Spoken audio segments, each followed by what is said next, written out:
curious state of affairs, but over the last decade we've got used to bands not developing. They arrive apparently fully formed, as exciting as they're ever going to be. They say all they have to say on their debut album, and diminishing returns set in thereafter.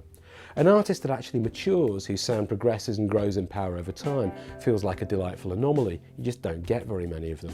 Which brings us to Philadelphia's war on drugs. Since the departure of guitarist Kurt Vile for a solo career in 2009, they've been more or less the solo project of frontman and chief songwriter Adam Granduciel. They started out as a good but pretty straightforward US alt-rock band, influenced by Neil Young, Sonic Youth, Tom Petty and Bob Dylan, but have, over time, developed an increasingly distinctive, even eccentric sound. Their albums have got better rather than worse. Their third, Lost in the Dream, is a kind of sprawling epic, 10 songs in just under an hour, and they're based around a deeply unlikely juxtaposition of styles.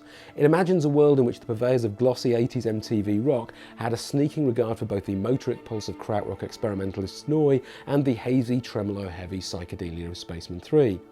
It looks ridiculous on paper, but coming out of the speakers it really works. It doesn't sound anything like Disintegration by The Cure, but it pulls off the same baffling trick that album does, of somehow managing to sound both expansive and claustrophobic.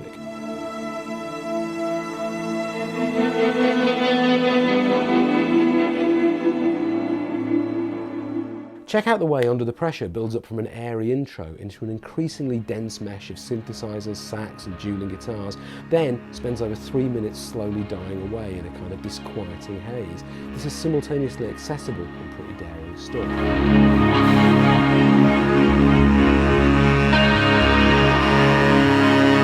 It's pretty obviously a breakup album, but it avoids the pitfall of maudlin self-indulgence simply because the songwriting is fantastic. If you're going to take up 8 minutes of people's time complaining about your failed relationship, you might as well do it via a song as magnificent as the closer, In Reverse.